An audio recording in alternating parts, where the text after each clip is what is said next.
Magandang umaga all! Mga may init na balita, mga isyong napapanahon. Mga up-to-date na kaganapan sa loob at labas ng bansa.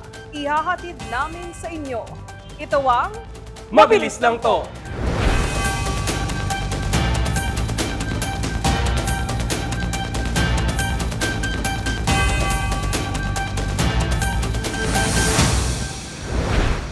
News update muna tayo. 4 na kabaong ang namataan sa ilang lugar sa Metro Manila ngayong araw. Nakita mga kabaong sa Timog Avenue, Quezon City, Rizal Avenue Extension, Caloocan City, Hilpuyat Avenue, Makati City na malapit sa Chinese Embassy at sa Santa Cruz sa Maynila. Makikita sa kabaong ang nakakabit na tarpaulin na may litrato ng 2 individual at may katagang greedy at salot.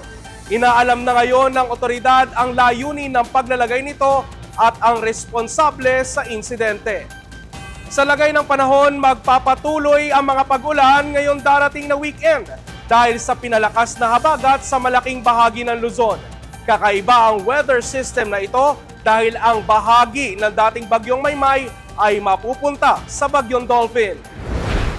Isang low pressure area na lamang ang dating Bagyong Maymay at inaasahang tuluyan na itong malulusaw pero magiging bahagi ng trough o buntot ng Typhoon Dolphin na nasa labas naman ng Philippine Area of Responsibility.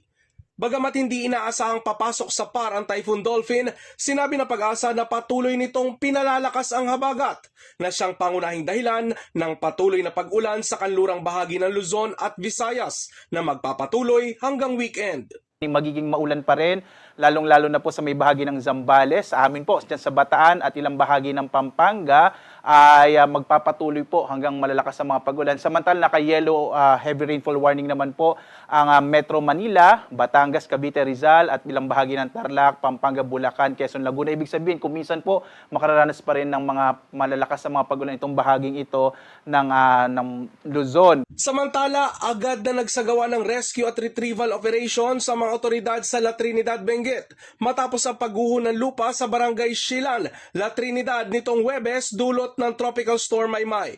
Isa sa mga biktima ang matagumpay na nailigtas at agad na dinala sa Benguet General Hospital para sa agarang gamutan. Samantala, 2 pang biktima ang idineklara namang dead on arrival sa pinangyarihan ng insidente. Bilang agarang ayuda, nagbigay naman ang Department of Social Welfare and Development Cordillera ng paunang cash assistance na nagkakahalaga ng 25,000 pesos sa mga pamilya ng 2 nasawi at sugatang biktima. Patuloy namang ginagamot sa ospital ang nakaligtas. Dahil sa patuloy na malalakas na pag-ulan, inilikas ang 11 residente mula sa isang flood at landslide prone area sa sitio Pingpingio, Barangay Lubas, La Trinidad. Sa pagtataya ng NDRRMC, umabot na sa 4 ang naitalang nasawi habang mahigit 132,000 katao ang naapektuhan ng pinagsamang epekto ng Tropical Cyclone Luis, Maymay at ng Southwest Monsoon o habagat. 2 sa mga nasawi ay mula sa Benguet matapos matabunan ng pagguho ng lupa, samantala isang individual naman ang nasugatan sa Benguet bunsod din ng landslide. Nananatiling suspendido ang dagdag pasahe sa lahat ng pampublikong sasakyan sa kabila ng patuloy na pagtaas ng presyo ng langis at mataas na inflation. Pero ayon kay Transport Secretary Giovanni Lopez, may mga pamamaraan naman ang pamahalaan upang ibsan ito.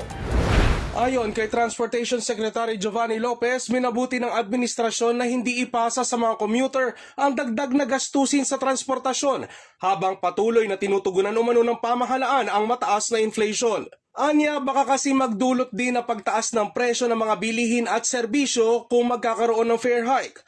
Bagamat may nakabinbing petisyon para rito, sinabi ng Land Transportation Franchising and Regulatory Board o LTFRB na ipagpapatuloy ang pagdinig sa usapin sa Lunes at sasailalim pa ito sa konsultasyon sa mga eksperto at maging sa mga commuter.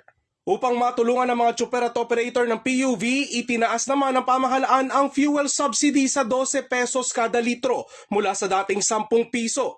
Pinalawig din hanggang katapusan ng taon ang waiver sa terminal fee sa PITX, habang magsisimula sa August 10 ang toll fee discount o exemption para sa mga provincial bus na dumaraan sa NLEX at SLEX.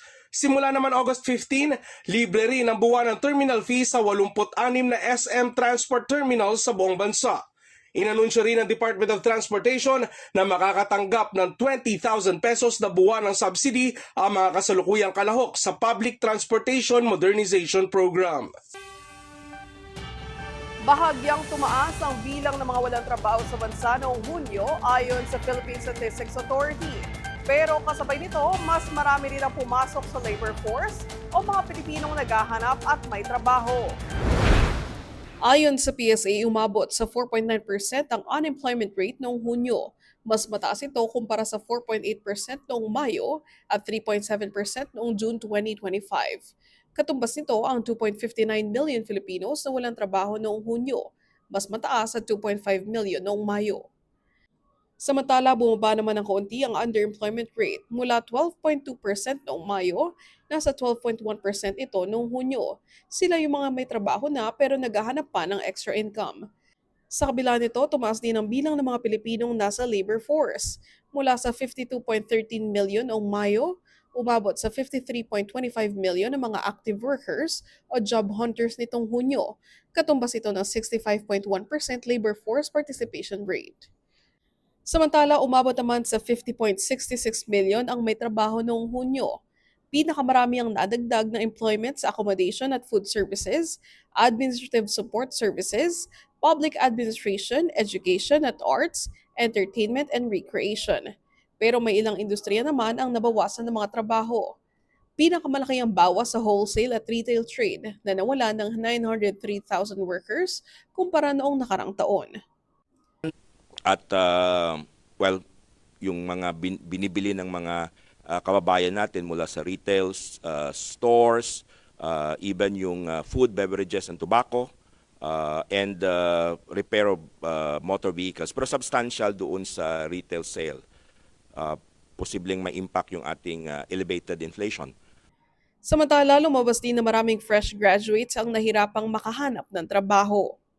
Ang pumasok na 592,000 na nasa 15 to 24, 310,000 sa kanila ay nakahanap ng trabaho. Kaso nga lang, sabi ko nga kanina, mayroon ding 282,000 na hindi nakahanap ng trabaho.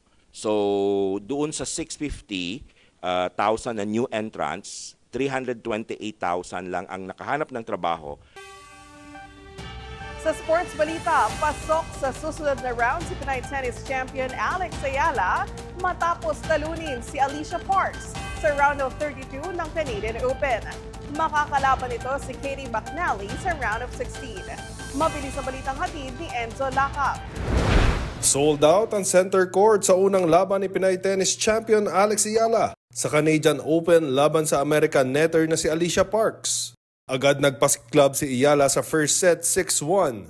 Sa second set, bumawi si Alicia Parks 4-6. Sa deciding set, ipinakita ni Ayala ang puso ng isang kampyon para sa panalo 6-1, 4-6, 6-2. Hype na hype ang mga Pinoy fans sa loob ng center court. Hiyawan at standing ovation ay binigay sa DC champion. Kamusta tayo ngayon, Toronto?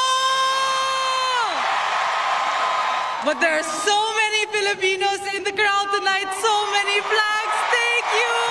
I am eternally grateful. I mean, I just came off Washington, so I really feel like this is a celebration. And alam mo yung kababayan, linggo-linggo ko kayo nakikita, sinusuporta ako. Ibinahagi rin ni Ayala ang kanyang mindset matapos bumawi si Parks sa second set. I think I had to take it point by point, of course. I think Alicia played really well in the second, and there are definitely things I could have done a little better, so I tried to improve on that in the third.